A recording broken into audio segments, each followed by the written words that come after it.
Last week in the hills of South Limburg, Holland, the youngest one-day classic of the season, the Amstel Gold Race, was conquered in surprising fashion by 26-year-old Frank Schleck. And there's the zip goes up, it's all over, here comes the celebrations.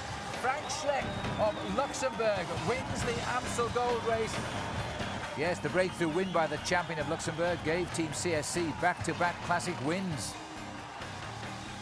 Today, the oldest classic on the calendar, Liege Bastogne Liege, is the next task at hand.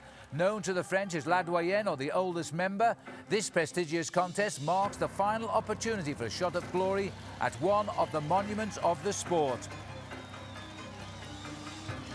Last year, Kazakhstan's Ironman Alexander Vinokurov attacked the hilly course to take the victory atop the finishing climb in Arns.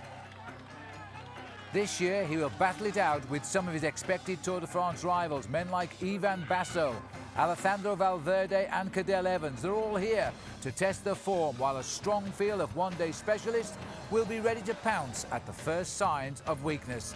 Cyclism Sundays coverage of the 92nd edition of Liege Bastogne Liege is next on OLN.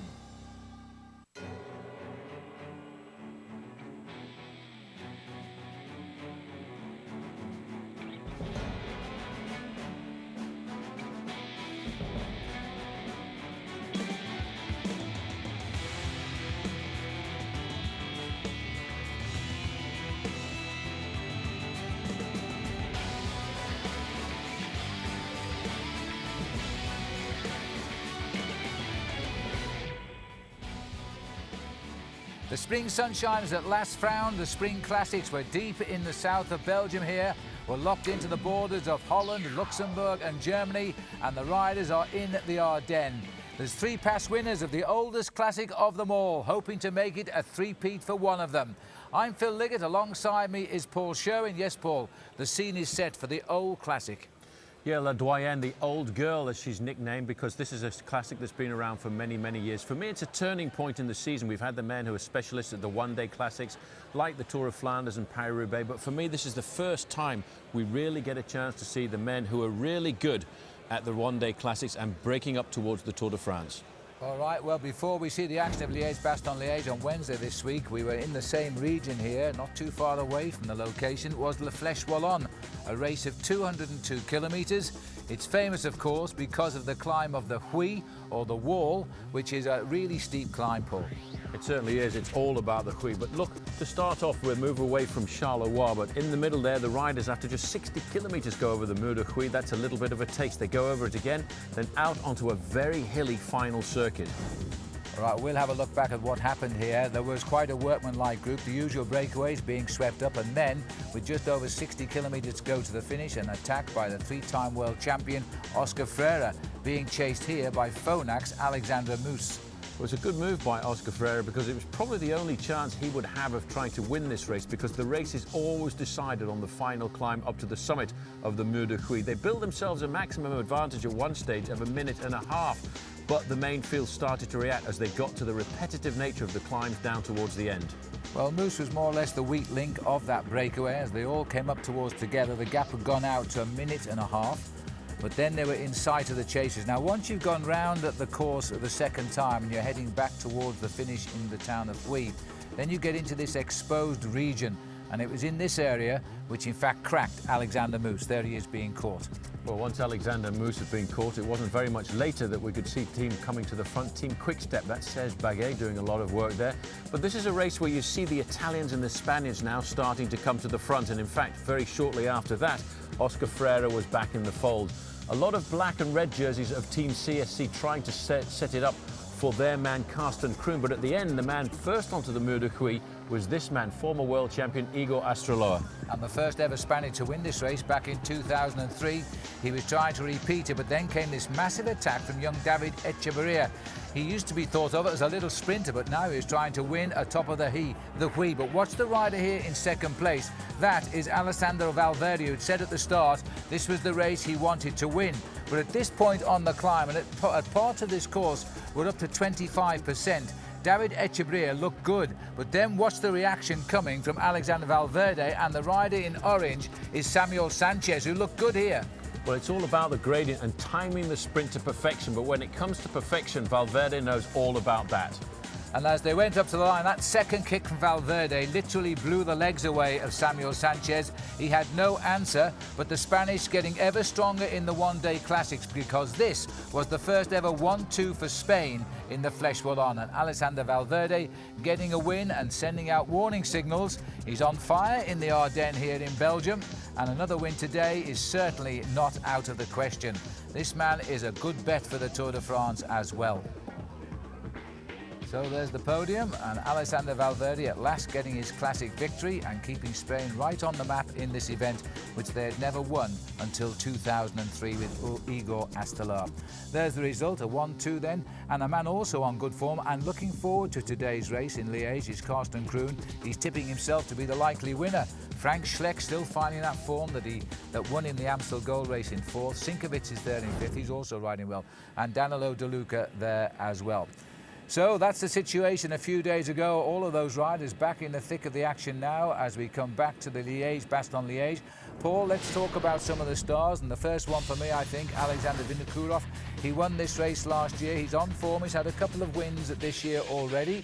T-Mobile really do want something special, but that won't matter now because he switched teams and he's gone across to Liberty Seguros. So this man now is looking to fly the flag again for a Spanish team who seem to be enjoying things. Well, last year, the dominant man at the start of the season was Danilo De Luca. He got himself a win, of course, in the Amstel Gold Race and then in the Flèche Wallonne. He was 6th a couple of days ago in Flèche Wallonne, but I think he's returned his season back a little bit slower to be good at the Giro d'Italia, but he should be good for Liège. Obviously on form, Alejandro Valverde is a man who knows how to sprint. He knows how to ride the big mountains of the Tour de France, but he too now, with the form that he's shown this week, is a very likely winner of Liège Bastogne Liège, and that would be great for Spain. And of course, the man who is the superb star at the start of the season.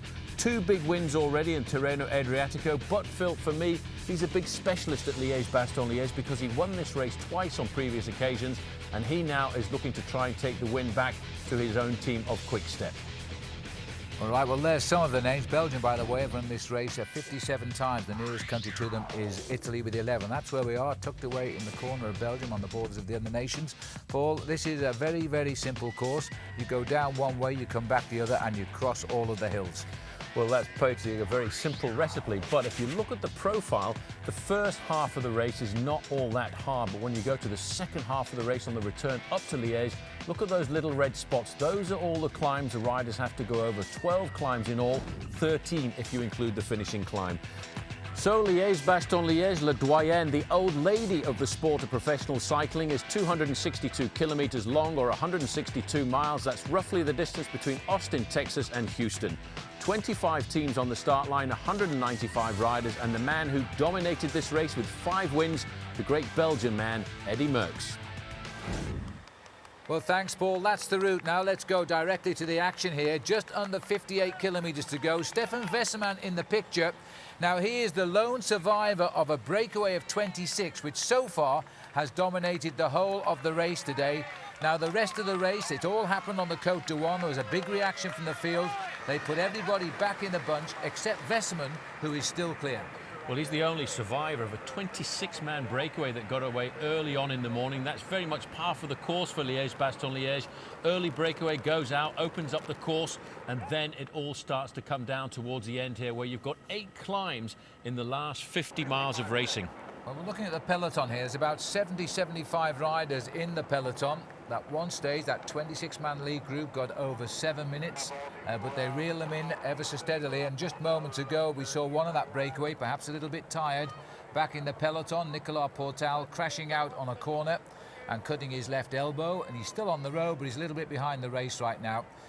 The Discovery Channel team here, starting with only 6 men, depleted, of course, by the fact that they've got a strong team racing in the Tour de Georgia and a lot of riders out with injury, including, of course, George Hincapie. Yeah, very sad to see George Hincapie go down in that very hard crash in Paris-Roubaix a couple of weeks ago. But look at the gap here now, Phil. It's starting to come down to 54 seconds. They're just going through the last feeding station. Last chance to take on board a little bit of food. You can see the orange jerseys of Team Rabobank moving to the front. But I feel Team CSC today think they've got the win because they're doing most of the work. Well, Wessermann heads the charge. The gap is down to 54 seconds. Well, there are still plenty of climbs left here in the Ardennes. We'll take a break now, but when we come back, the riders face their 8th climb of the day, the Côte de l'Arvec, and that comes just 52 kilometres from the end.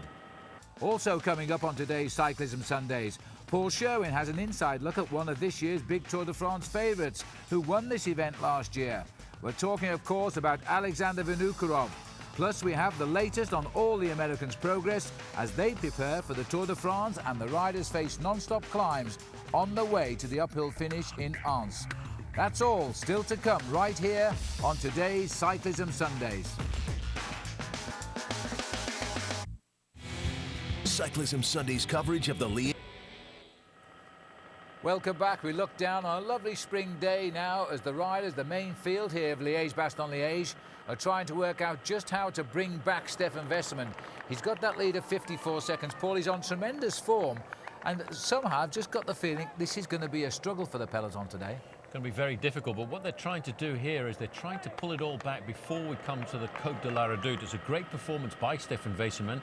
The main field now on the Côte de l'Arvec, it's 5.9% the gradient, but these climbs here down in the Ardennes, the real difficult thing about them is the repetitive nature. Every 10 or 15 kilometres, these riders face one of these climbs like this. Well, the peloton enjoying warm sunshine here. The temperature's shot up into the high 50s, lower 60s today, which is most pleasant in the Belgian Ardennes. And gone are the memories of 27 years ago when the last French winner, Bernard Hinault, finished with a lead of some 10 minutes and covered in snow and ice. I think about 15 riders finished that day. Not very many riders finished, I just remember, because I took part in that Liege Bastogne Liege. There were actually 17 riders finished, but Hinault won by 10 minutes. Yeah. And I remember seeing him riding through the snow with short sleeves and massive great gloves on him. Well, the familiar rocking and rolling on the front here of Jens Voigt, the big German on Team CSC. He was in that 26-man breakaway. And in fact, we noticed it was CSC that contributed the Lamprey team to chase it down. So obviously they didn't think Jens was the man, and now he's doing a lot of work here. Now, we're not sure who he's working for, but we have our feelings it's not for Ivan Basso. It's more likely to be for the man on form, Carsten Kroon. Well, Basso, I think, out just as preparation for the Giro d'Italia, which is coming up in a couple of weeks' time. But I'm sure he's working for Carsten Kroon and, of course, Frank Schleck, who won the Amstel Gold Race. That was Steve Malabito, the Swiss rider, dropping back to the team car, complaining about his legs probably under the pressure here. The gap is now coming down every time this man gets to the front and drives on. Jens Voigt, you see that clock count down. He's just a powerhouse, this rider. This will be everything until he just completely explodes, and then he'll drop away from the action today. Here's the rider causing the pain. Those of you watching us on the OLN with the Amstel Gold Race, well, this was the rider in our frame for much of the day. He just never gave up in the Amstel Gold Race, and in the end, of course, it was only Luxembourger Frank Schleck who could get the better of Stefan Weserman, and he's trying to make the most of what is, I think, his best form for years. Well, he actually had a very difficult start to the season because coming out of Milan-San Remo, he actually had to go onto antibiotics for 10 days because of a bronchial infection. That really took the heat off his form for the races that he loves, Tour of Flanders and Paris-Roubaix. But I think right now he's paying for that and getting back into a good section of form. But it's putting a lot of pressure on the whole of the main field. There's a chance to see Chris Horner looking pretty good at the front end of the main field. Horner not riding the Tour of Georgia, spending most of his season now over here in Europe. Coming up next for him, the Tour of Romandy, and of course later in the year he will be participating in the Tour de France. Well, if this man just opens his mouth and rides like the wind, Jens Voigt, tremendous competitor and continues. Look, he's knocked off almost half of the lead on his own here at Stefan Weserman, but I think it's all over now because that was the end of the line. That was his swan song. He's also knocking off half of the peloton as well, because these are riders going out of the back because of the pressure of one man, Jens Voigt, who was in the early morning breakaway, but he's such an incredible competitor. What he's thinking about now is setting this race up for his team, who basically have pretty much dominated the last 2 weeks of racing. Paris-Roubaix, they got themselves the win. Amstel Gold Race, they are really a team on fire. And very much like last year, Phil, it took them a while to get going, but once they get going, they're a brilliant team. There he is. 35 years of age, Stefan Weserman. He's won 38 races in his career, none this year, but boy, he certainly deserved a win. T-Mobile feeling a little bit like they felt at this stage last year. 19 seconds the gap now for Stefan Weserman. He's over the top of the Côte de l'Arvec, or just about, as he's heading out towards the last 53 kilometres of the race. Well, he's got a long ride then to go from the top of the Côte de la Vecchie down to the Côte de la Redoute, and that's where there will be a huge battle. There's Paolo Bettini in his golden helmet, the Olympic champion. There is Ivan Basso. First time we've had to see him for a couple of weeks since he won the Criterium International. There you can see just going through Frank Schleck, the national champion of Luxembourg. The big boys are all moving to the front. There's Michael Bogert. He'd like to get himself the win here as well in the orange jersey of Team Rabobank. The pressure, Phil, that is being dished out by Jens Voigt is unbelievable. If you want to pick one word to describe Jens Voigt, you've got to say he's a beast. Well, the champion of Spain also in the mix, Thomas Dekker here. It's looking like all of the heads of state. It's 15 seconds the gap. Well, no chance now for Wesserman. It's a question of when will the catch come? And welcome back to Olen's coverage of the 92nd edition of Liege Bastogne Liege, a one-day race which has been taking place since 1894. But over in the United States, there's a six-day race which is just 4 years old and has transformed into North America's biggest cycling event. I'm talking, Paul, about the Tour de Georgia. Yes, over the last couple of years, Phil, it's become a huge success, and this year has all the makings of a great contest. If you remember last year, it was the American Tommy Danielson, the young star, and the heir to Lance Armstrong's throne went head-to-head with Floyd Landis, who this year has already shown great form. Throw in another American named Dave Zabriskie, and this is a race that you must see. Yes, and that can be seen next Sunday right here on OLN, the Tour de Georgia, North America's premier cycling event. We'll bring you a special 2-hour programme. Tom Danielson returns to defend his championship against the world's top contenders and renew his rivalry with the American Floyd Landis. That's Cyclism Sundays on OLN, next Sunday at 4 p.m. He has just this second been caught and he's now third in line. The bunch just pounced. Once over the top of the Côte de la Vecchie, they were on him. They sliced into his lead on the climb, so Stefan Wesserman now back in this group. And I have to say, this is a considerably sized group. Well, actually, it's been reduced in numbers a little bit because of the pressure on the front by Jens Voigt, who really is storming along. A lot of riders caught out there.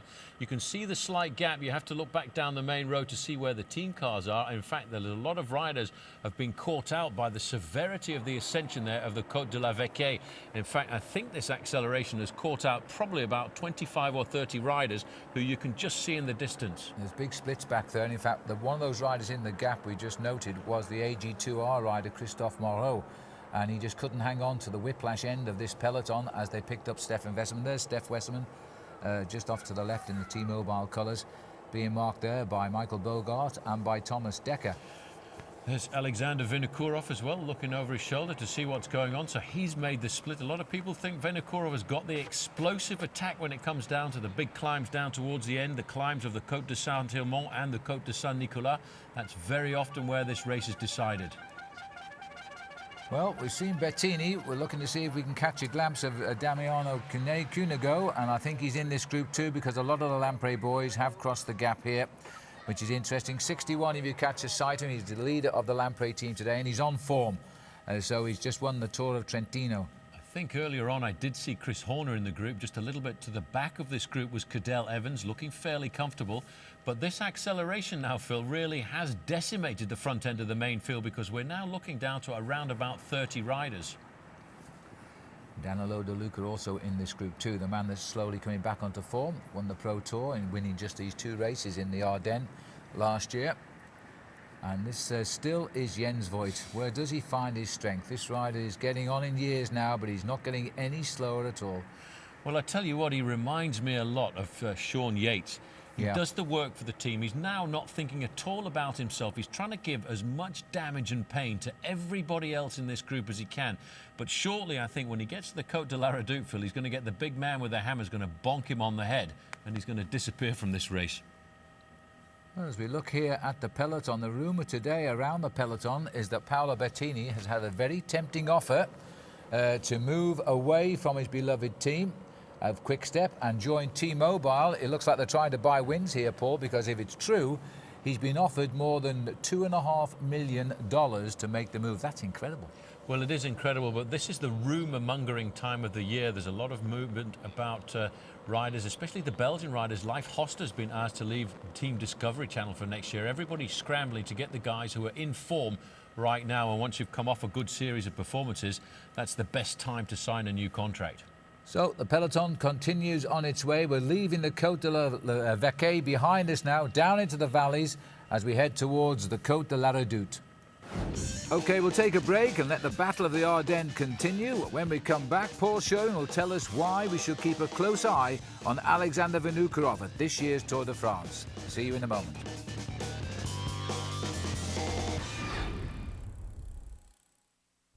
After every star hangs them up, someone must fill his shoes. The greatest riders in the world are about to collide. One by one, the contenders will emerge. Who will be the next king of cycling? This week, American Floyd Landis continues his torrid spring on U.S. soil. One more strong ride could have him seen yellow in France. Cyclism Sundays, the Tour de Georgia, next Sunday at 4 p.m. on OLN, the home of the Tour. Welcome back to Cyclism Sundays here on OLN. Today we have the last one-day classic of the season, and it's the oldest, Liege Bastogne Liege. And last year, it was Alexander Vinokourov who took home the win. Paul Sherwen has more on the rider who should play a major part in this year's Tour de France. Once again, another blistering attack from the Kazakhstani. A great attack here by Vinokourov. 32-year-old Alexander Vinokourov is one of the most aggressive riders in the peloton. He's known for his ambitious nature, attacking style and flair. Over the last 6 years, the 32-year-old has built up an impressive resume while riding in the pink colours of T-Mobile. The Kazakh rider has won everything from stage races to classics to stage wins in the Tour de France. His breakout year came in 2003 when he won Paris-Nice, and he hasn't stopped winning races since. That year, he won the Amstel Gold Race and the Tour de Suisse, as well as his first ever stage in the Tour de France. It was the stage when his now teammate Yoshiba Bolocki crashed, causing Lance Armstrong to go off-road, while Vinokourov was way in front celebrating his victory. He finished 2003 by finishing the Tour de France in third place. 2004 looked even more promising as he dominated the early part of the season. But then a crash in the Tour of Switzerland just 2 weeks before the start of the Tour de France forced him to sit out that edition of the Tour. Vino fans anxiously awaited the start of the 2005 Tour. He'd appeared to recapture his form from the year before with a great win at Liege Bastogne Liege, and would line up at the Tour de France with the light blue and yellow jersey as national champion of Kazakhstan. Vino displayed significant improvement in his time trialling ability at last year's Tour de France, with third place in the 2 individual time trials, and also commanded the respect of the peloton with 2 stage wins on stage 11 and on the final stage of the Tour de France on the Champs-Élysées. He ended up finishing in 5th place overall, but dissension was clear amongst the T-Mobile squad that there was no love lost between Vino and Jan Ullrich, who'd finished in 3rd place overall. At the end of his contract, Vinokourov decided to sign for Liberty Seguros and will come to the Tour this year as leader, managed by Manolo Sainz. He's revised his training program to peak in July at the Tour de France this year, and Liege Bastogne Liege and the Dauphiné Libéré in June are the only 2 races Vino will ride before the start of the Tour. Knowing his aggressive style, Vinokourov will want to test his legs today, and he should be very exciting to watch. Well, Vinokourov again, certainly a man to watch, but you know he's never really recovered from the loss of his great friend Andrei Kovalev, who died on the 12th of March 2003 in Paris-Nice. And he often talks about the stage he won in Briançon last year when he crossed the Col de Glibier, thinking of his friend, reckons he gave him the strength to get over that big mountain. This is an attack here by Philippe Gilbert. He's still about 8 kilometres from the base of La Redoute, but he's decided to hit them hard early on.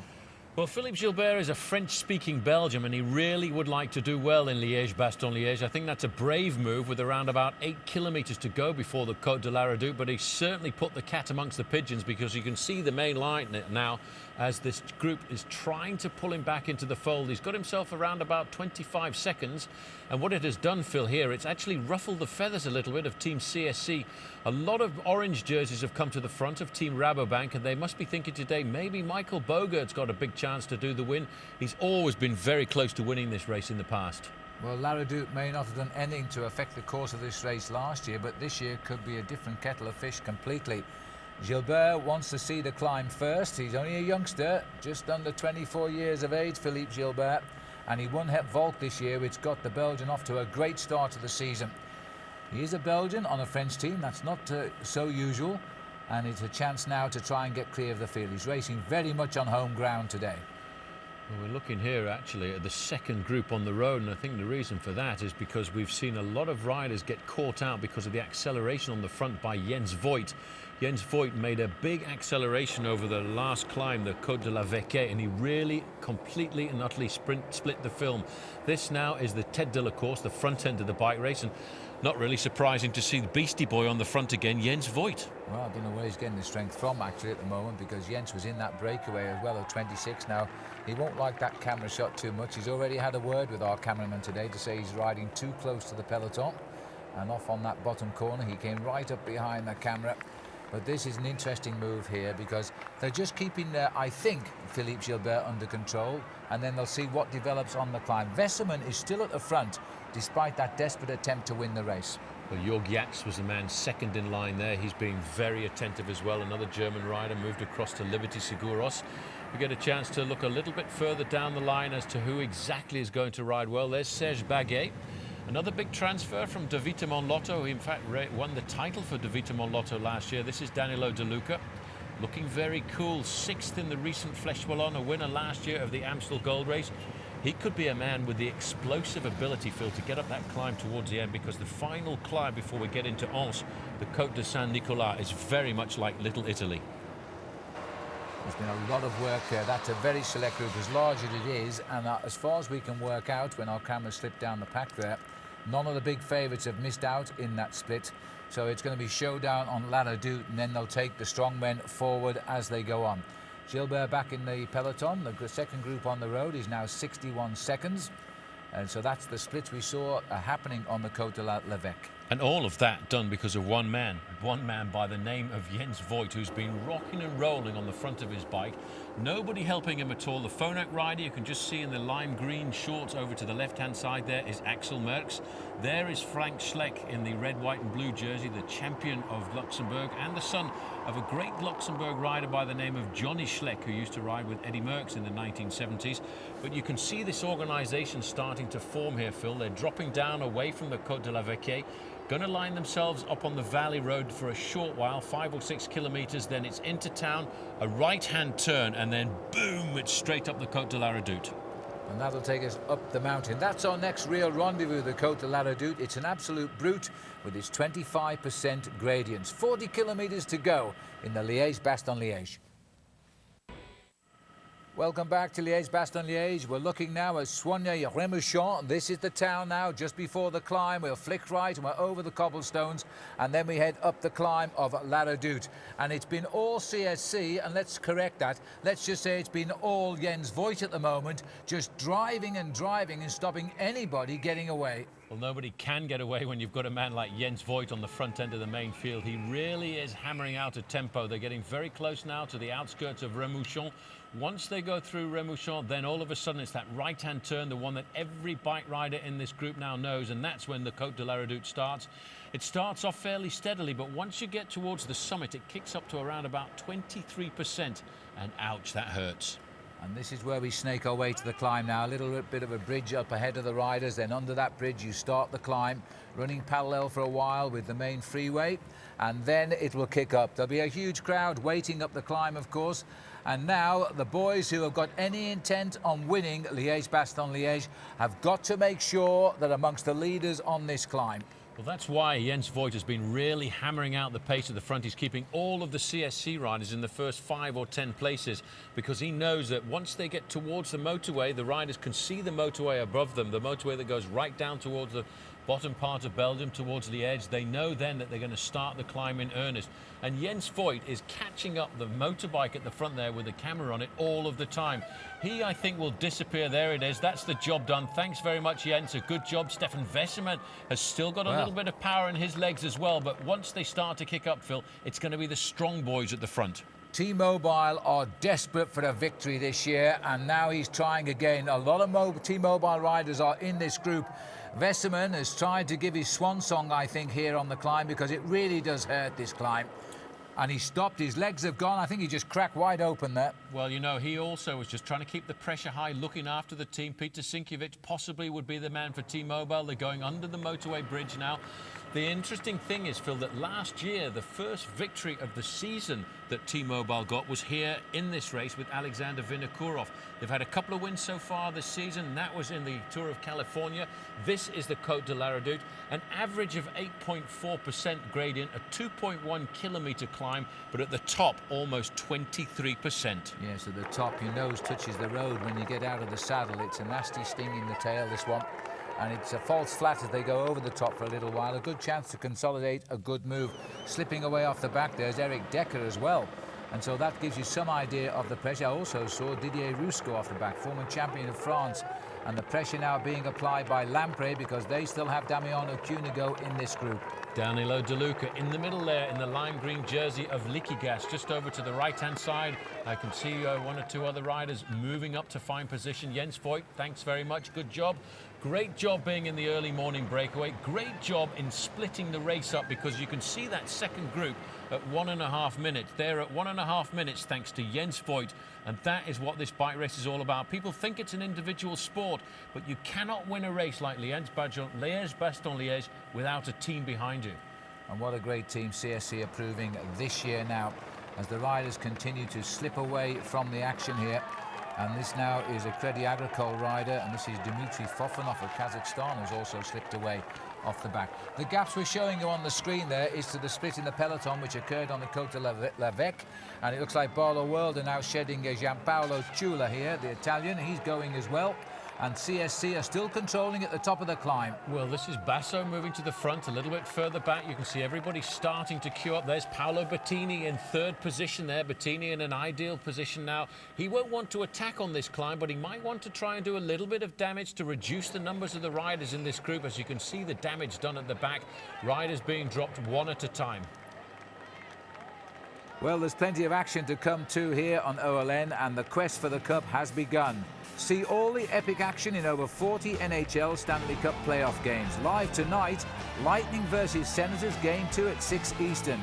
And that's followed by the Mighty Ducks versus the Flames. That's Game 2 at 9 Eastern.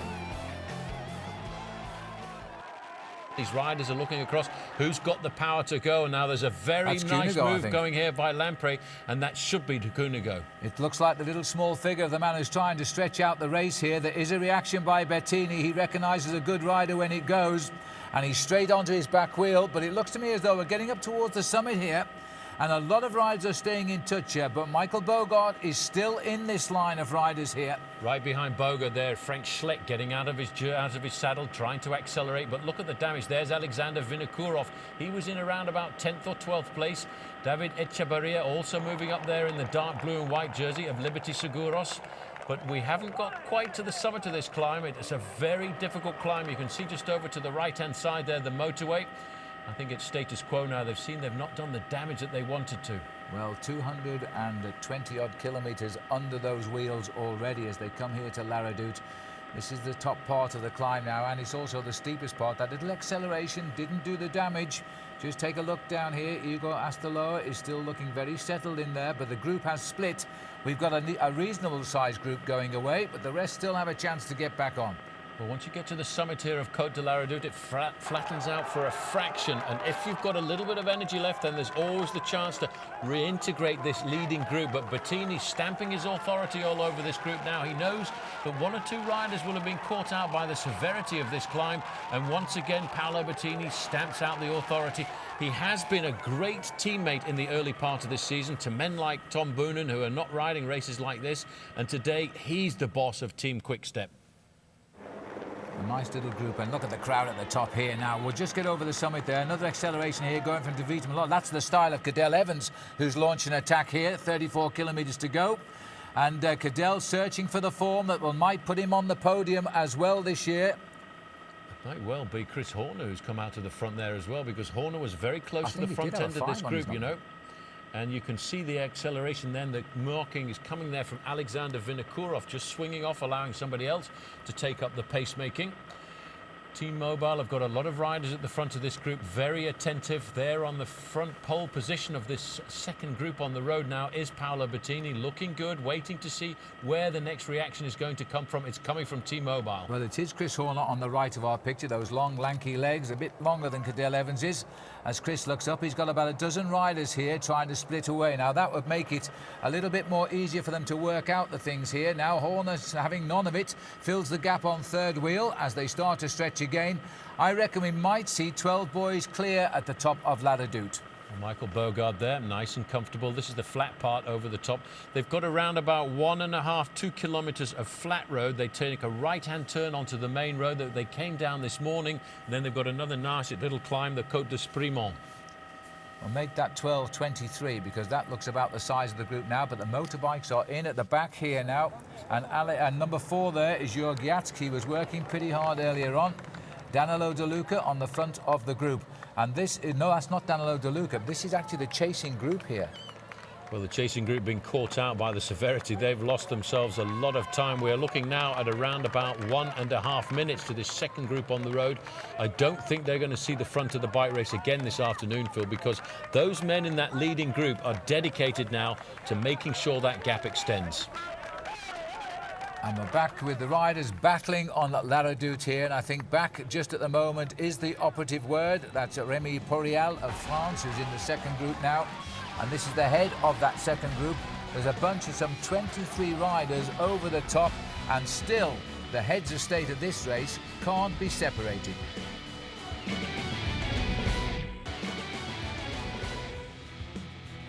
Welcome back. Coverage today here on Cyclism Sundays is the grand old timer of the World Classics, the 92nd edition of Liege Bastogne Liege. Phil Liggett here alongside Paul Sherwen. As usual, LBL giving us a great day in the Ardennes countryside. Now, there are, of course, some Americans racing today, including Chris Horner of the De Vitamin Lotto squad. But let's take a minute out now and check on the Subway American update and see what the rest of the key American riders are doing as they prepare for this year's Tour de France. Paul, let's start with Bobby Julich. He had a good start to the year. Yeah, had a great start to the year with a win in the prologue of Paris-Nice, but Bobby Julich decided not to ride the Flèche Wallonne or Liège Bastogne Liège because he wants to get ready for the Giro d'Italia, which is up between May the 6th and 28th, because he believes that his team leader Ivan Basso can run out the overall winner. Dave Zabriskie also started the season off very well. He is competing in the Tour of Georgia. And of course, Floyd Landis has probably had the best start to any season he can remember. And he too is riding in the Tour of Georgia as well at the moment. Well, Tommy Danielson also in the Tour of Georgia, hoping to defend his championship there that he won a year ago. He's certain to cross swords with a few other American riders, but not George Hincapie. Sadly, George Hincapie, that tragic crash in Paris-Roubaix. But his brother Richard has told me that, in fact, he's lost only one day on the bike since that crash. So George will be back in action very soon, probably in the Dauphiné Libéré. Levi Leipheimer, well, the boys on the Tour de Georgia tell me that, in fact, Levi is home in California, getting ready for the next season's races as he builds for the Tour de France. His Gerolsteiner team this year not going to the Tour de Georgia. Chris Horner's had a great start to the season, 20th in the Amstel Gold Race, 19th in the Flèche Wallonne, and of course he is participating in Liège Bastogne Liège. His next big race is going to be the Tour of Romandy, and of course he's already got himself a berth in the Tour de France for this year. And Freddie Rodriguez, he's a man who's been looking for a win since the start of the season. He's currently participating in the Tour of Georgia. Yes, it's all go for the Americans, and that's our American update, brought to you by Subway. In the heart of this breakaway there, a quick glimpse of Chris Horner, number 85. He was establishing a good attack on the climb, and as a result now it looks as though this group is beginning to feel they might distance the rest of the race. Interesting to note that in that pack too, Paul, is Frank Schleck. Well, a lot of work being done in the early part of this race by Jens Voigt to set this up. Frank Schleck looked very comfortable. Also, let's not forget, of course, in this group, Ivan Basso. Probably not the man to look for the victory here this afternoon, but Phil trying to test his legs before the upcoming Giro d'Italia. I'm not sure that's a great idea to try and win the Giro d'Italia and then go on to win the Tour de France, but he knows his body better than we do. There he is, number 11, just sitting at the back. Yes, and sitting behind him, Barlow World, that's Pedro Ariatonandia of Spain. He's just checking on the back here. Astelo is also here, who's the team leader. And he's sitting nearer the front, but this is an interesting little move here, because if they can keep these sort of moves going, then the pressure will stay on the breakaway and they'll get clear of the rest of the race. Remember, the hills are by all means not behind us yet. We've still got the Côte de Sprimont, which is next. Not such a difficult hill, but then the Saint-Tilmont, that's a different kettle of fish too. Well, that's in the past where Paolo Bettini has used it as a launch pad to victory. The Côte de Saint-Tilmont backed up very shortly after that with the Côte de Saint-Nicolas, which is a beast of a climb. And then they don't count it as a categorised climb, but I think the climb up to the finish, the Côte de Lens, is also a pretty difficult finishing climb. That's the last chance you've got, and Bettini knows it. He's won. He got his first big win as a classics rider there. The first thing he did was telephone Michele Bartoli and tell him he'd won the Liege Bastogne Liege. That year, Michele was the man to beat, but he wasn't riding.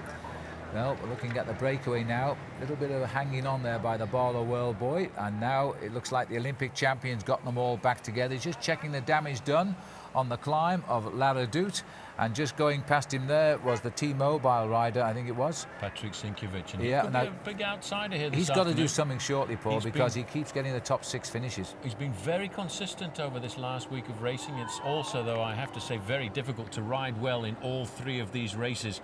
Although he is a man, I think they're going to count an awful lot on. Alexander Vinokourov is in this group. He's been fairly quiet, but whenever the decision has been made, he's made sure that he's in the front part of the splits. Well, we're into Sprimont. You go downhill into the town. The next thing is you climb out of it. It's a good main road climb, this one. As we swing away down the hill, we won't miss very much. We'll take a short break, come back and join us soon. And we're looking now at the man who has just sprinted clear of the leading group of some 23 riders, and this is Joaquim Rodriguez of Spain from the Case d'Apon group. Now, is this a softener to pave the way possibly for Alejandro Valverde? We've just started the climb of the Côte de Sprimont, and he went as soon as the road kicked up. As soon as the road kicked up, this man came out of the front. Let's not forget a winner this year at the stage of Paris-Nice. But I'm sure this is to set up and put pressure on the shoulders of everybody else, because Alejandro Valverde is the man who's looking for the win here this afternoon. But he has got the gap, Rodriguez, around about 100 metres. This climb is the 4th climb from the end. The summit of this climb is at 230 kilometres covered. After that, they've got around about an 18-kilometre section before they go to the Côte de Saint-Tilmont. But this is a good tactical move by the Ile Baleares team. Well, he's never placed in this race, but he's shown his form in a similar hilly race, and that's the San Sebastian Classic. He was second in that last year. So he knows he's got the talent, what it takes to get on the podium. And this is a cheeky little move, this one, because everybody's going to be watching Alejandro Valverde, so he's fancying his chances. 29 kilometres to go. There's still a couple of more climbs before we hit the finishing line, the other side of the river in Liège. And that big group got itself clear, really, and it was caused, the split was caused really by Chris Horner when he attacked towards the top of the La Redoute. Well, both Chris Horner and Cadel Evans are in this group for Team De Vita Monlotta, but it's putting pressure here onto Michael Bogert. Going through there with the white socks over his shoes, looking over to see what sort of damage he's doing. They want to try and keep it all together if they can until they get to the Côte de Saint-Tilmont. There's Patrick Sinkiewicz in the light pink jersey there of T-Mobile, but this is the leader, Joaquim Rodriguez, a very experienced rider, and it's nice to see, Phil, that Ile Baleares, Case d'Epargne are really throwing it to the other teams in this race. Well, just 4th in line there with Valverde himself, just keeping an eye on what was going on here. Obviously not going to take up the chase, but perhaps getting ready when this man is caught to put in a move of his own. Just sitting off the pace, watching Bogart do all of the work. And it looks as though Rodriguez, looking over his shoulder like he is, might be expecting these boys to rejoin him over the top. There is the split. Now, the bottom picture was the chase group left on La Redoute, looking as though they might well come back yet. Well, that may well be what the tactic is of the Ile Baleares Case d'Epargne team, to try and make sure those riders don't reintegrate before the next climb. There is the summit of the Côte de Sprimont. Not a very difficult climb, but just enough to hurt the legs a fraction. There, a little bit further back, you can see the light blue and yellow jersey of the champion of Kazakhstan, Alexander Vinokourov, and another move going off the front here. And a quick sprint to close the gap here. Now, is it? I don't think it's Michael Bogart, is it? I think it's Michael Bogart. Well, this is unusual to see Bogart do this. I always feel that he follows far too much, and the result is only 2nd or 3rd in the classics. He's got the strength. If he just puts in an attack that can go himself, it could be the answer to the day. And he's caught Joaquim Rodriguez, who somehow has dug deep there found the effort and is going back to join him. Now, this is a very strong tandem. It's a very clever move by Michael Bogard, who in the past has always waited for the final couple of climbs of the day, the climbs of Sartillemont and Saint-Nicolas, and I think this is an ideal opportunity for him, because look at that. All of a sudden, they've seen the move go and they've shut down the chase. Who now is going to organise the chase behind? You don't give a man like Michael Bogard 30 or 40 seconds advantage at a stage like this. Vinokourov has moved off. He's asked his teammate there, Jörg Jaks, to lift up the pace a little bit. He's obviously got the legs for the final two climbs of the day. Well, Liberty Seguros have got at least 3 riders here, and I think the other one is Alberto Contador, as well as Vinokourov and Jörg. And Jörg Jaks has been told to get up there and not let this breakaway develop, keep it nice and tight. A little bit of help here too coming from the Bouygues Telecom team. That's Vogandy, I think it is, who's just making the pace with them. When our picture freezes like that, of course, it means you're about to lose it, but that's okay, the camera's sorted itself out. Well, this is the third group on the road we're looking at here. Serge Baguet is in that group. You can see all the team cars behind. They are panicking and looking for the pressure. They're wanting to go forward to their teams in front, but the race organisers won't allow them into a gap once it goes below the 1 minute mark. That looks like Jörg Jaks on the front now. That's David Echevarria in there as well. They are picking up the pacemaking there for Liberty Seguros, because they don't want that group to come back, because if there's a large group going into the Côte de Sartillemont, it's going to be very confusing. Well, just looking down there at the tail of that breakaway, the all-yellow strip is that of one Gilberto Simoni. He's got onto the tail of this breakaway on La Redoute. He's done no work to keep it clear, but he is in this leading group, so he must be seen as a possible danger. Just testing his legs here. Well, it's the usual scramble as they're coming on towards the finish now. At 27 kilometres to go, though, they should still come back together. Well, if they've got a chance to come back together, I just noticed Axel Merckx was in that group. This is the second group on the road trying to reintegrate, but I tell you what, the pressure is on here at the front, because Michael Bogard there has now joined Joachim Rodriguez, and I tell you what, this is putting serious pressure on this 18-kilometre section between the two climbs. Joachim Rodriguez, the man who started the move, who won the Stage 5 of Paris-Nice this year, now joined by Michael Bogard, who always is the bridesmaid but very rarely the winner. Well, today he's taking the race to the bike riders, and that could make him a winner. We'll be back. After every star hangs them up, someone must fill his shoes. The greatest riders in the world are about to collide. One by one, the contenders will emerge. Who will be the next king of cycling? This week, American Floyd Landis continues his torrid spring on U.S. soil. One more strong ride could have him seen yellow in France. Cyclism Sundays, the Tour de Georgia, next Sunday at 4 p.m. on OLN, the home of the Tour de France. Welcome back. Tête de la course, the head of Liege Bastogne Liege today, and 25 kilometres from the finish. They're still clear, and they are working well together. Well, these two riders are really taking the race by the horns, turning off the main road now. They've got a slight descent. The two riders at the front were Michael Bogard and Joachim Rodriguez.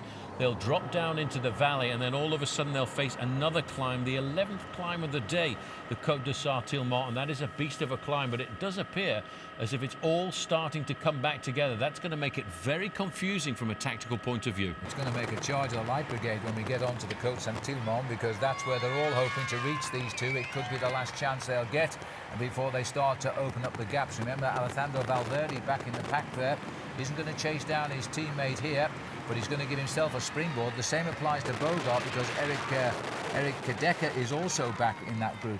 Well, the boogeyman, as they call him here, has decided today that he wants to go out for a long one. In the past, his tactics have always been wait and see who can attack, and I will follow them. And that's cost him on a number of occasions the victory here at Liege Bastogne Liege. Here he's got a very good ally in Joachim Rodriguez, a two-time winner of stages in Paris-Nice, and a couple of years ago, the man in the black and red jersey there actually was a leader of the Vuelta a España, so he's a pretty impressive bike rider to have along for the ride. Well, as we look back here at the chase group, the gap is being prized open here, 23 seconds and going up. Let's remind ourselves, no Dutch rider has ever won at this event since Adrie van der Poel back in 1988. And yet Michael Bogart finished third in 2005, second in 2004, third in 2003. You could say he's trying. You could say he's Mr. Consistency when it comes to this race. He's also pretty much Mr. Consistency at the Amstel Gold Race, because he was on the podium again last weekend in that event. A race which is dearly loved by the Dutch. Liberty Seguros are not happy with this situation. They've got a man at the front here trying to whip up the pace. They've actually been receiving reinforcements because one or two riders have come up from the rear, but that gap is now up to 27 seconds, and I think it's going to be the 30-second mark by the time they start this Côte de Sartillemont. Serge Baguet is the Belgian national champion up there. Last year rode for De Vitamon Lotto, now rides for Quick Step, and he will be dedicating his race this afternoon to Paolo Bettini, who to me still looks like a very dangerous candidate. Well, they could have made a mistake letting that group come back across the gap while they argued it out with each other. These two boys are still trying to open the gap, and this is beginning to look rather good. Two very strong riders going clear here now, and a few more allies have come back into that chase group that might try to disrupt the chase. Decker, remember, was dropped on the climb of La Redoute, but he's up here now. Plenty of action today in the Belgian Ardennes. There'll be plenty of action next month, we can assure you, on the Giro d'Italia, and OLN will bring it to you live on air and online. You can sign up today at olntv.com for exclusive live streaming video of the Giro, as well as other world-class cycling events. Catch the Giro d'Italia on OLN also every Cyclism Sunday in May. And remember, you can only see Sunday's event right here on OLN with Paul Sherwen, Bob Roll and me, Phil Liggett. Thomas Dekker from Rabobank sitting here at the back, one of the big stars of the future. It looks as though he wants a little bit of help. I don't know if he's got a flat tire, but if not, he wants a drink. Not a good place to call up for the team, Carl, I wouldn't think. Well, this is a man, retain that name for the future. We've had Eric Dekker, we've had Hans Dekker, we've had Thomas Dekker, but Thomas Dekker there wearing number 33 at the back is a rider who in the future they reckon is a possible winner of the Tour de France. This year he's had great success. He was the winner of Tirreno Adriatico, and I have to say he's a very good individual time trialist. Here I think just looking to see whether or not he can pull the team car forward. We're off the descent now into the short section of flat in between these two climbs, and Michael Bogart is looking fabulous this afternoon. He's absolutely flying down here. He's twice finished second, twice finished third over the years in Liege Bastogne Liege, and now he wants number one. Nothing else will satisfy him, I don't think. There's Alberto Contador. He's just linked up for Liberty Seguros. He also fancies his chances today. Well, that group has certainly swelled in numbers on the descent there of the Côte de Sprimont. They're down by the rivers in the valley now, in the town of Sartillemont. They'll go through this little town for around about a kilometre or so. That river down there is the River Orth. They'll take a left-hand turn, and then it's a very difficult climb, the Côte de Sartillemont, about 2.5 kilometres long, and a couple of nasty switchbacks, and the man who is strong should be able to leap across the gap. And I think that is why we've got Team Quickstep here, Phil, getting themselves the organisation. They've got all of their men at the front here, because if they keep that gap at just 30 seconds, Bettini can get across. Well, Serge Baguet was lucky to be in this group, but now he is in it. He's doing an awful lot of work. Two riders clear, 27 seconds the gap, 12 miles left to run. We'll be back. We're back with the La Doyenne of the race of classics. This, the oldest classic, and now two riders here trying to win. A Spanish rider, Joaquim Rodriguez, and a Dutchman, Michael Bogart. And no Dutchman has won this race since Van der Poel in 1988. And the Spanish have never won it. They're looking for the win if they can. These two riders working well together. They know in about 1.5 kilometres they will start the Côte de Sartillemont. Look at that special wheel at the back there. Very deep rims. Those are carbon fibre rims. They're very rigid to ride, but they give you just a slight advantage when it comes down to aerodynamics. A little bit of mountaineering outside of the classic today. I don't know how they got up there, but let's hope they can get down when we go past, which is just about now. These two riders made the move well. Remember that Rodriguez is the man that made the move. He went clear as soon as the climb started of the Côte de Sprimont. Over the top, he was joined by Michael Bogart, and the race regrouped generally behind. There's the 20 kilometres to go banner, just behind the peloton. The leaders are at 19 kilometres, 31 seconds the gap. And so there's probably about 450 metres separating the bunch and the two leaders. It's not very much. There's Alexander Vinokourov in the pale blue jersey there as champion of Kazakhstan. He'll be looking to try and repeat. He's ridden a very sensible race here this afternoon. And let's not forget, apart from this and the Dauphiné Libéré, those are the only races he's going to participate in this year before the Tour de France. He's changed his complete tactics. He's delayed his season. He's normally the man of the early season aggressive races. Here he's trying to ride well in Liege Bastogne Liege and try to win himself the Tour de France this year if he can. And Michael Bogart is 33 years of age now. His birthday's next month, and he'll be 34 then. And when you look at the age of the winners of the Classics this year, Paul, the majority, the magic age, seems to be 25.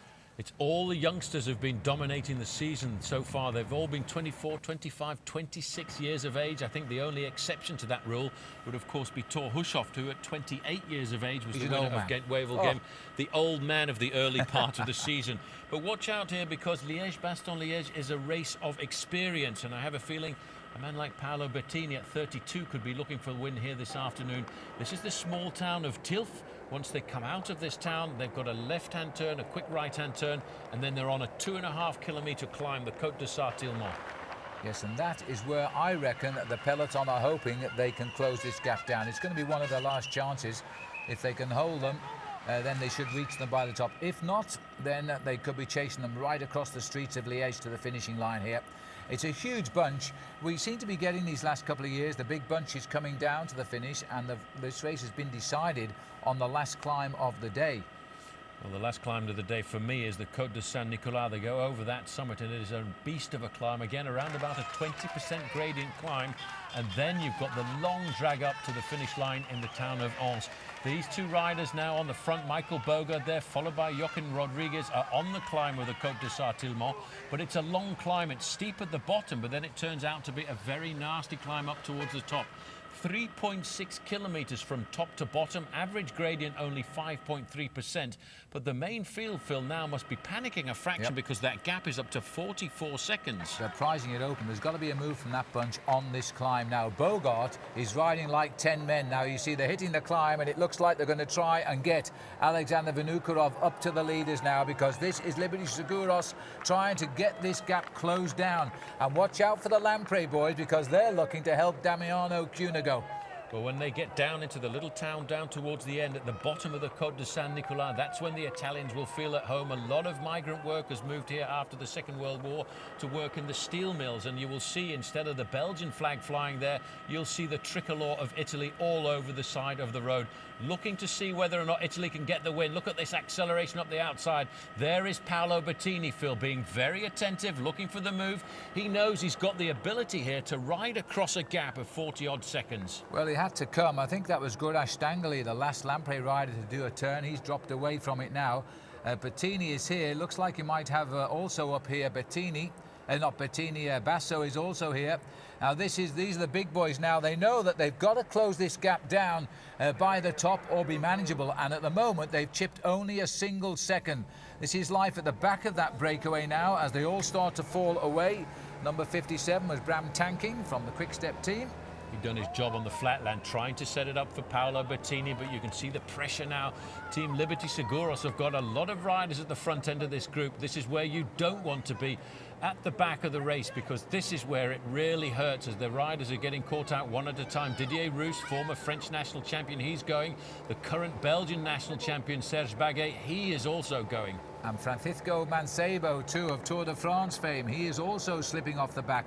Little bit of a surprise, that one. I thought he might have hung on in the peloton. Philippe Gilbert, he put his move in. Now he's being introduced to life at the other end of the breakaway. It's really tough now as they try to close this breakdown. But the fact is, they're not closing it down. Well, they're not closing it down very much at all. 41 seconds is the gap. There's Damiano Cunego in about 7th or 8th position. Danilo De Luca now starting to move up in the light green as well. He is starting to be very attentive.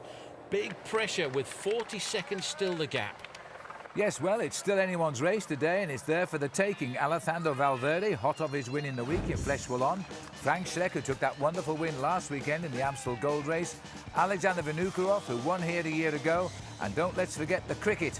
Paolo Bettini, who could jump at any time. They're all there, and we'll be back. These are the two leaders now as they race towards the summit of the penultimate climb of the day in Liege Bastogne Liege. Michael Bogart is riding like 10 men today, and for a change, he is taking the race to the others. And with him is the man that started the move, Joachim Agostino. But now the guns are firing, but they're not really eating into the breakaway. They are not closing it down. On the front there was Jörg Jatz doing a very good job, followed by, unbelievably, Ivan Basso, followed by Paolo Bettini. There's Danilo De Luca, Damiano Cunego. These are big names. Quick glimpse there of Chris Horner from the United States. He's been very consistent over the last week of racing in the Amstel Gold Race and in the Flèche Wallonne, where he finished in the top 20 in both of those races. This is where you don't want to be. This is really starting to hurt. And I have to say, Phil, there's still 1.5 kilometres to go to the summit of this climb. It's steep at the bottom, but it drags on and on. There is Stangelay at the back of the group, but he's done his job of work for the team. He tried to close the gap, but he sold himself out there. As the riders now, we're looking at all the faces here, the men. As we get nearer the front, the concentration gets a little bit more intense. There's Perdiguero. He's a danger man if it comes down to the finish. Alessandro Valverde, he's very happy with the race situation at the moment. His teammate is up there in the front. Andy Grifko of Milram, he's in the group as well. Milram, one of the teams, one of only 5 teams who never had a man in the breakaway earlier today. 151, you just caught a glimpse in the orange jersey at the back there, Sammy Sanchez. He's also a man who may well have the explosive acceleration when they come to the final climb of the day, but if they want to fight out for the win, they've got to catch these two men. This is Michael Bogart. Phil, I have to say, riding like I've never seen him ride a classic before.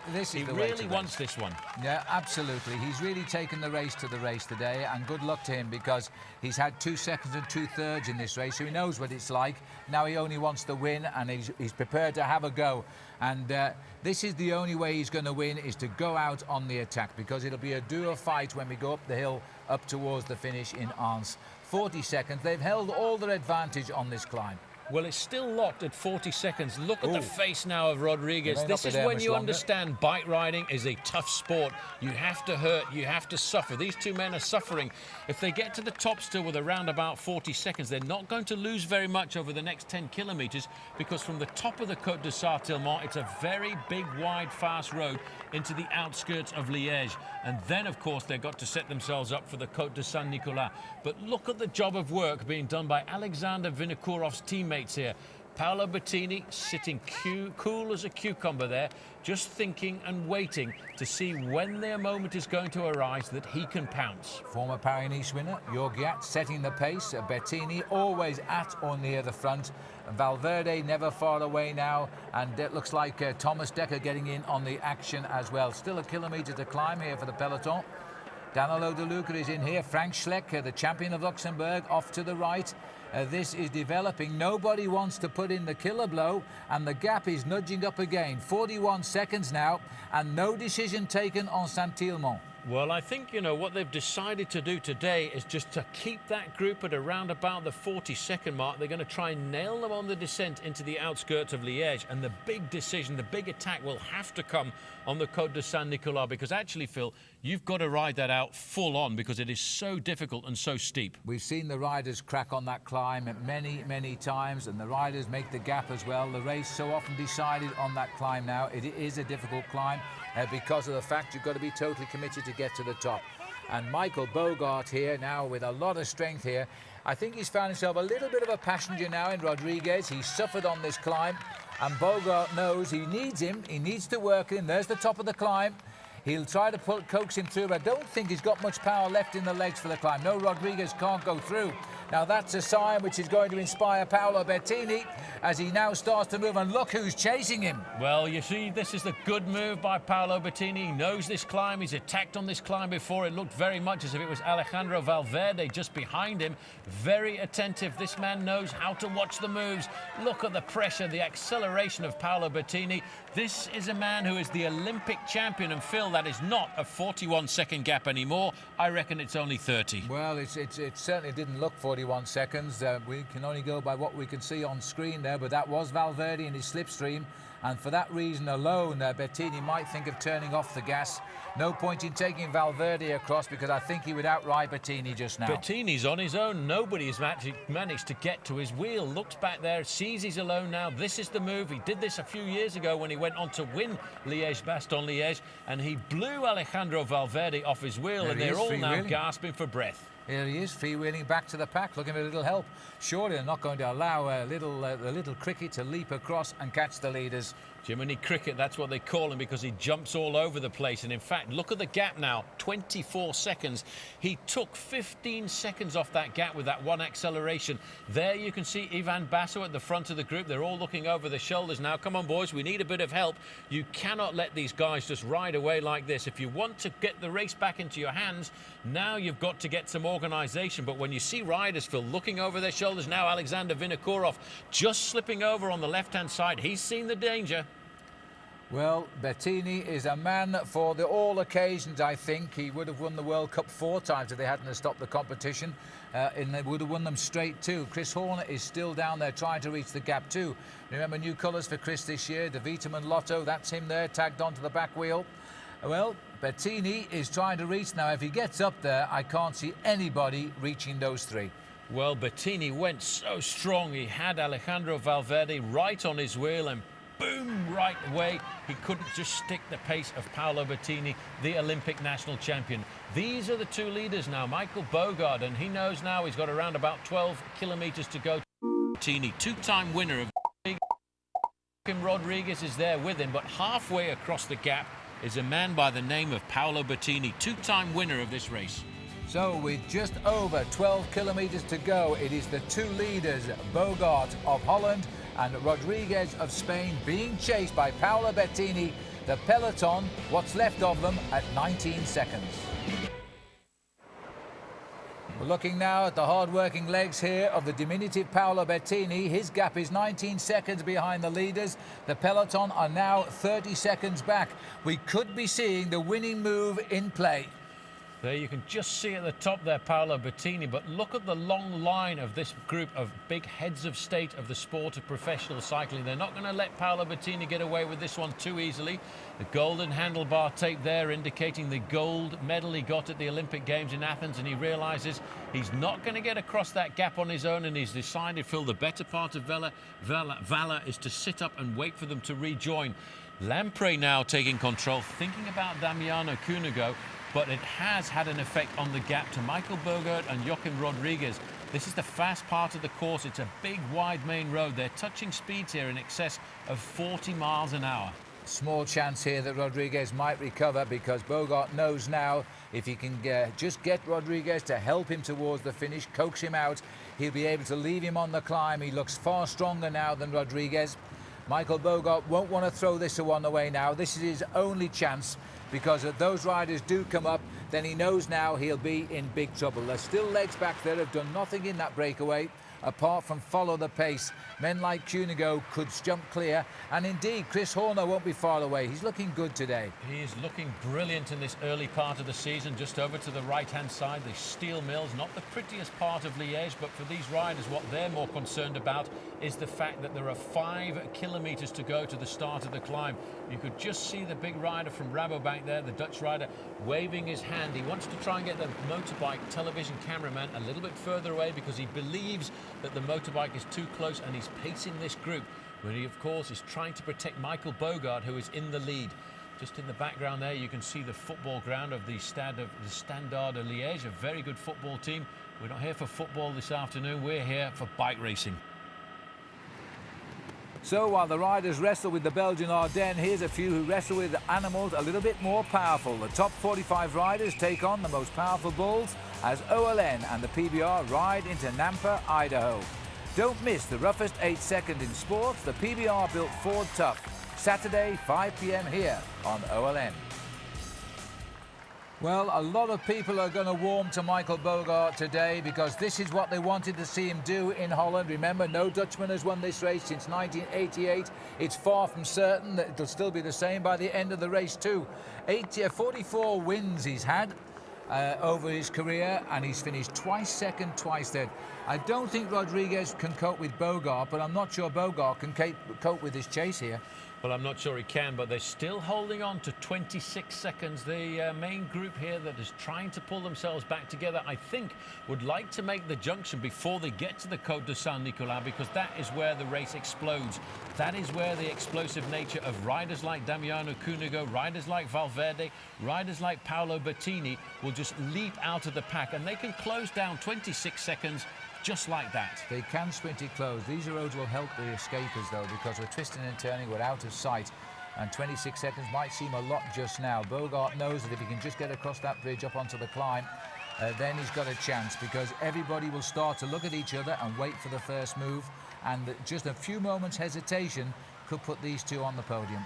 24 seconds now, but they're still working well together. I have to say, though, it looks as if the pedalling action of Michael Bogart is much better, much more fluid. Well, we're looking at the two leaders. We're looking also at 7 kilometres to go. We're looking at a gap of 23 seconds. We'll be away, but only for a short time. See you in a moment. There's over 3,500 kilometers in this year's Giro d'Italia, and OLN and OLNTV.com are the only places you can see every one of them. Get exclusive live coverage of the Monday through Saturday stages on the web. Go to OLNTV.com/cyclism to sign up now.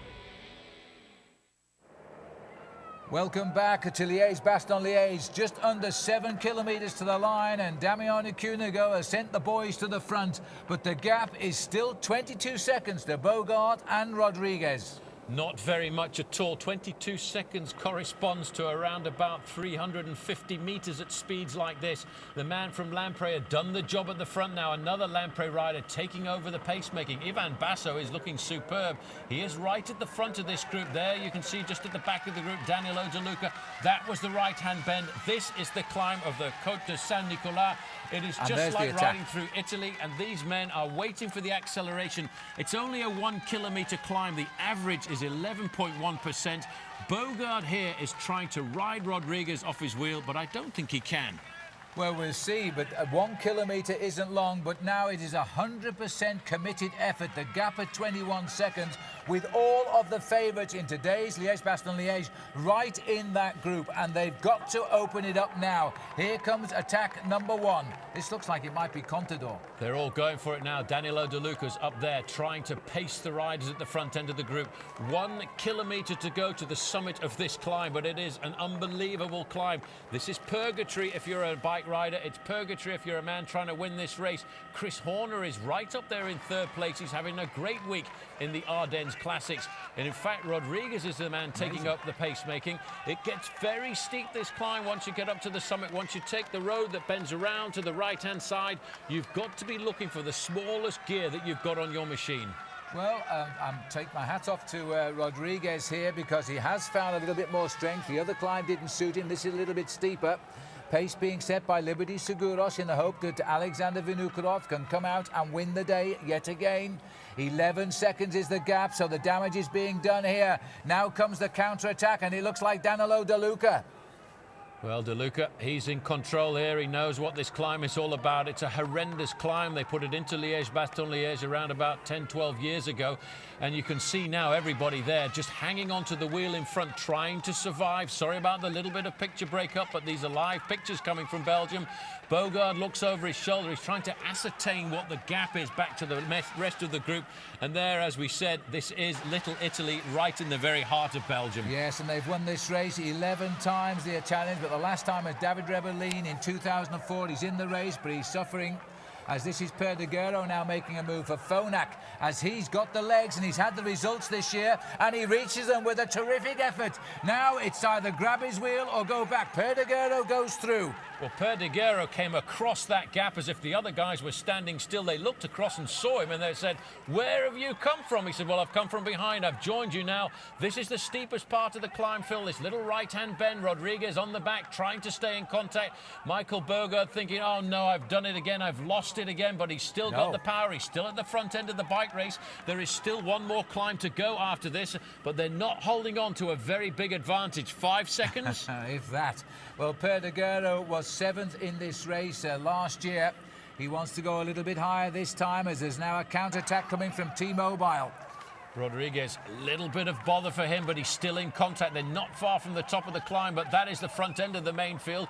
They are all coming across here. This is Sinkiewicz coming across here. He's the leader of T-Mobile. They said he was going to do a good ride here. He's had a very good week, but the main field is not very far behind. Well, Patrick Sinkiewicz, he switched teams. He offended Quick-Step's boss, Patrick Lefevre, last year, who left him out of the World Championships because he didn't want him to take part anymore. And Valverde now, the big gun of Flèche Wallonne, is also crossing. He's using the stepping stone of his teammate up front, Rodriguez. Alejandro Valverde was a winner just a couple of days ago at the summit of the Mur de Huy, and that was at the end of the Flèche Wallonne. He's seen the danger here. The great thing about Alejandro Valverde is he's a rider who can sprint, but he can also climb with the best of them. But Phil, there's quite a number of riders here starting to claw their way back to the front end of this bike race. Oh, and our motorbike there getting a little bit caught out on that tight right-hand bend. It's a shame. The riders are regrouping here.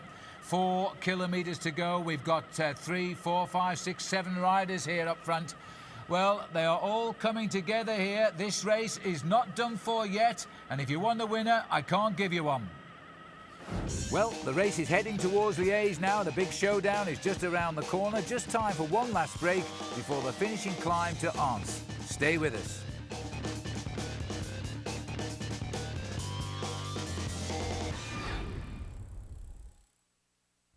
After every star hangs them up, someone must fill his shoes. The greatest riders in the world are about to collide.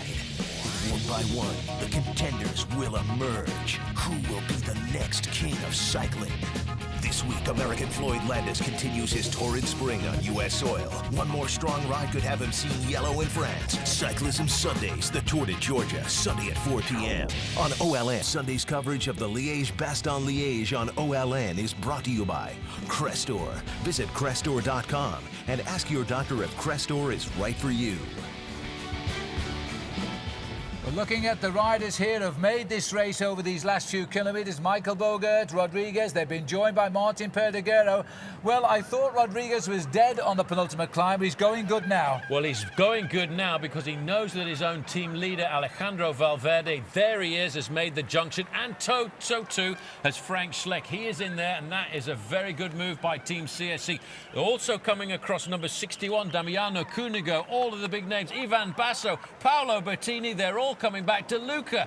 This is unbelievable. This is a whole host of big names still in with a chance of winning. And that's Kasia Keen of Liberty Seguros, who's come on to the back here. He's had a win this year as well.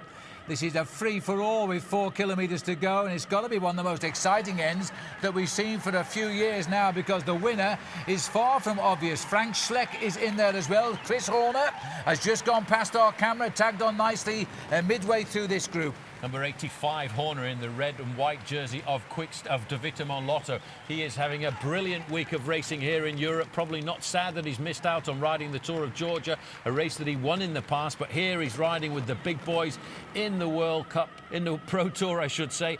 The names here, Phil, are unbelievable. We still can't pick a win. Any one of these riders would make a great winner of Liege Bastogne Liege. Now it's down to being calm and collected and making sure you've got all your cards in your hand, but you have to play them in the right order. And sat here at the back, the man who won Flèche Wallonne last year, and that's when he laid the foundations to winning the Pro Tour. Danilo De Luca is in a very dangerous situation now. Few deep breaths before we start the gentle climb to the finish and that long wide boulevard off the bottom bend.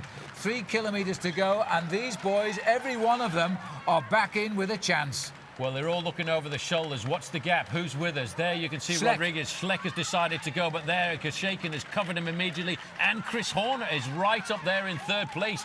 The Americans are in their presence here at the front end of the bike race. Horner could create a massive surprise here if he gets himself the win. Schleck looks back. He hasn't quite got the gap. Horner in second place. Kashakin, Alejandro Valverde, Sinkiewicz. This is a great race. And this is Matthias Kessler here, who's also in with the chance now. These are the creme de la creme of today's Liege Bastogne Liege. They are inside just about inside 2 kilometres to go as we race across Ans, heading for the finish now. I'd be a little bit worried about Danilo De Luca, sat just off the back of this. He may be allowing himself just a little bit too much, and Bogart the same. Well, Bogart's put a lot of effort in here, just sitting at the back. There is Ivan Basso. De Luca is playing I think, Phil, the waiting game, keeping a very close eye on the riders in front. But this is a long, hard climb up to the finish line here in Anse. It's the Côte de Lens, the last climb of the day, 13th climb of the day for these riders who are looking at 260 kilometres in the saddle now. But you can see Joaquim Rodriguez on the front, sacrificing himself for Alejandro Valverde. Yep. Valverde is the fastest man in this bike race, but I tell you what, a lot of other riders want to make sure it doesn't go down to the wind. Well, that was Sinkovic. Yes, he tried to do a false attack there and get somebody to come out. Koenigo's up alongside him too. Valverde over to the right. Chris Horn is just there. Here comes attack of Perdiguero. Perdiguero's gone now, as that's Rodriguez giving his head there almost by accident when they all looked at each other.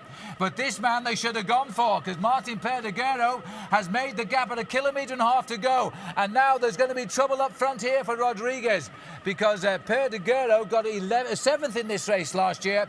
Here we go, on to the last climb, and somebody after him. Well, Perdiguero's gone again. This climb is 1 kilometre long, but it's a big, wide boulevard, and they're snaking left and right, and they're all back together, sitting on the back, tagged up on the back there, number 11 there. You could just see Ivan Basso. There is Chris Horner, number 85. Rodriguez digs again, trying to make sure that there are no last-minute attacks. Michael Bogart, just as he has done on many occasions in Liege Bastogne Liege, right at the front end of the bike race, wondering if he's got anything left in those legs of his for an acceleration. There's Alejandro Valverde. I tell you what, every one of these guys are the biggest names in the sport, and anyone could win this race, and you think they don't believe it now, because Rodriguez is the sacrificial lamb here. He's doing all of the work. There goes Sinkovic, I think it is. He's moved up the outside as he makes the move. Anybody coming with him, or is he going for gold? 1 kilometre to go, the acceleration that's marked there by Ivan Basso in person, number 11. This is unbelievable. He's got across the gap. This is a man who is testing his form for the upcoming Giro d'Italia. He likes the move now. He comes up alongside Sinkovic and looks across at him and says, I've got a gap. This is an incredible move. This, I feel, Phil, is the biggest Liege Bastogne Liege we have seen in years. Michael Bogart is still there. Alejandro Valverde is still there too. The great names are battling out the last kilometre of this race here. Nobody's got quite the legs to break away by the look of it. There is Perdiguero, must be very, very dangerous despite that late attack. Koenigo is there, and this is bad for some of the riders, slowing down like this. There's bound to be an attack, and it looks as though it's going to come from Frank Schleck, and straight on him goes Bogart. Well, Schleck will not lay down his arms here this afternoon. He's got a slight gap, but look at Michael Bogart pulling himself back to the wheel. When you get into this situation, all you do is look at the wheel of the man in front of you. You drag yourself back, you claw yourself back. Just coming up there too now is Koenigo. That's a great move by the young man who's already had a win this week in the Giro del Trentino. There you can see Bettini sitting there, calm and collected. He is going to hit him very hard. Watch out, Bogart's on his way. Bogart's going, he's pulling with him. Koenigo, Sinkovic is on the wheel. Is this the big day that Sinkovic finally lands the great victory? Basso is setting the pace, but they're sitting on him.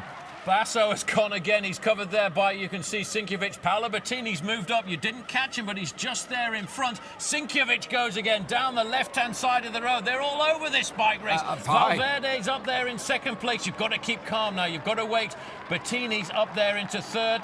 There you can see Koenigo into the final corner. Sinkovic is going to lead it out. As they line up for the line, Patrick Sinkovic has got rather hot company on his back wheeler, and the big favourite now is the climber who can sprint. Alejandro Valverde goes. Paolo Bettini, a winner twice of this race, tries to follow, but nobody's going to touch Valverde. He gets the double. It was all too easy. He was full of power. And as they say, he's one of the few climbers in the world who can sprint as well. He can certainly sprint well. He can thank the man coming in there, Phil, because there is Joaquim Rodriguez, tailed off towards the end, but he set that up for his own teammate. That was a brilliant win. And what an amazing amount of attacks we had in the last 1.5 kilometres of this race. But Valverde remained calm. He knew he had the sprint to win it, and he finished it off perfectly. There were no passioners in that very elite group that came to the line. They were all fully committed. The strongest man won in the end, and all of a sudden Alejandro Valverde is establishing a claim to a favourite spot for the Tour de France. He's showing now that his sprint win against Lance Armstrong in Courchevel last year was not a fluke, and he's coming nicely to look for the Tour. Well, there he is. That was a great move. Congratulations coming from Frank Schleck. CSC were the team. Yeah, they were definitely the team of the race. They tried to set it all up. Frank Schleck attacked on a number of occasions. But you know what? When you can finish a race off like Alejandro Valverde, it's tough to beat. Just look at it one more time. Sinkovic leading out there. Valverde in second place. Looks round. He's so calm. He wants to see whether or not there's going to be any response coming from behind. He's waiting for Cunego. He's waiting for Bettini, but they're not coming. They cannot make a move. They cannot challenge this man. They're full on. Everybody here, Phil, is completely and utterly on the rivet. The faces tell the story today. Every man in this group was trying to his 100% limit. And Chris Horner will get a high finish today, not too far away from Alejandro Valverde. He rode a great race. And this is the group again, the select 5 men that split away in that last couple of 100 metres. Valverde coming off the wheel of Patrick Sinkovic, and then it's Paolo Bettini trying to chase him down. But look at that sprint. That's the easy way to do it. Second, Valverde. Third will be Cunego. Fourth, Sinkovic. Well, I tell you what, that was a big gap. That was a brilliantly timed sprint by this man. Shows the power that he's got. If he could consider just dedicating himself to the Tour de France, I think he's a man who could be very difficult to beat in future years. Look at Paolo Bettini. He's in the ideal position to come off the wheel, but he's not even managing to get himself onto it. And Valverde looks back. At this point, he knows, I've got it. I've won the oldest classic in the calendar. And I reckon Chris Horner there crossing the line in 8th position. Great ride. Right, let's have a look at the result then of the 92nd Liege Bastogne Liege. The first time ever a Spanish rider has finished on number 1 position. Alejandro Valverde getting the victory just ahead of Paolo Bettini. Damiano Cunego in 3rd place, that's his best ever finish. Patrick Sinkovic, Mr. Consistent, he gets 4th. Michael Bogart 5th. The top 6 completed by Martin Perdiguero. Looking down further though, Schleck, who won the Amstel Gold Race, he gets 7th. A brilliant ride by Chris Horner, strong all the way to finish in the same time as the winner. Time separated by just 4 seconds for Danilo De Luca, and completing the top 12 was the breakaway man early on, Joaquim Rodriguez. He came in 24 seconds back. Watch out for Ivan Basso, showing some form there as well. David Echeverria, 13th, some big names here. 3 times world champion Oscar Freire, 14th. Samuel Sanchez, who was second in the flesh, he finishes 15th. And Alexander Vinokurov, the winner, slipped away a little bit towards the end, a minute 31, but his form coming nicely for the upcoming Tour de France. All right, now it's time for the Days in Moment, and it's a tribute to the strength of Alejandro Valverde. Paul. Well, I have to say the Days in Moment has to belong to Alejandro Valverde. The calm and collectedness that he had when he waited for that final sprint. He made the move of the day when he waited up until the last moment to accelerate inside the finishing straight. But what an acceleration and what a move that was. He waited, but once he got the gap, Phil, nobody else was going to come back to this man from Spain who knows just exactly how to finish off a race like this. And that was the Days in Moments. Now down to the podium, and there he is, Alejandro Valverde, the man in black, saluting the crowd. I'm not surprised he's happy. He's done the double. The first rider to do that since David Rebellin just a couple of years ago. Well, it's good to see as well, Phil, on the podium, a lot of youngsters, because the thing is, these one-day classics this year seem to have been dominated by the youngsters. Valverde, 25 years of age. Damiano Cunego, 24 years of age. The only man upsetting that logic, I suppose, is Paolo Bettini, and he's over 30. Yes, but what a great bike rider. He really had another good race today, but only 2nd place for him. He's won this event twice, but he knows what success tastes like. All right, well, that about wraps it up for this week, but don't forget, next Sunday on OLN is the Tour of Georgia, North America's premier cycling event. Tom Danielson returns to try and defend his championship against the world's top riders, including fellow American, the great Floyd Landis. Note the new time here. This is Cyclism Sundays, next Sunday at 4 p.m. Eastern Time, and of course only on OLN, and we'll have a 2-hour coverage of that race. And don't forget to sign up today at olntv.com for exclusive live streaming video of the Giro d'Italia every day on the net. Each Sunday on Cyclism Sundays, of course, we will bring you coverage here on OLN of the Giro d'Italia. Well, congratulations to Alejandro Valverde, the first Spanish rider to win Liege Bastogne Liege.